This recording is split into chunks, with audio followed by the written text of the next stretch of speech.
Hello everyone, I am a personal trainer here at the Mashouf Wellness Center, and today I will be showcasing you how to use the hack squat.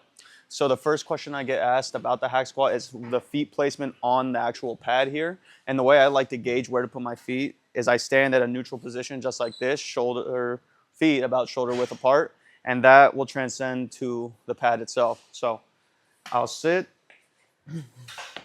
In the same way I was standing right here, I just applied it to the same way I'm going to stand right here. And the way to unlock the machine is you're going to use this yellow lever right here. And you can't do it from the seated position, you have to stand up. So just keep that in mind. We'll stand up. This is unlocked, and I'll do it one more time just so it's nice and clear. That's locked, and that's unlocked.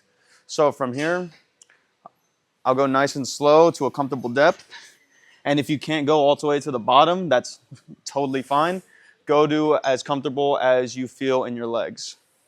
If it's right there, completely okay. But I just like to take a nice deep breath. I don't like to go too fast. You don't like to rush it. Nice and down. Hold it there for maybe a second and push right back up. So that's just a simple way how to use the hack squat machine. Make sure to take it very light on this to begin with. It could be a very complicated machine to use. And this machine will be targeting the lower half of your body. So that includes primarily the glutes, the hamstrings, and a little bit of the quads. So have fun using the machine. If you have any questions, personal training is here to help. Thank you. Peace out.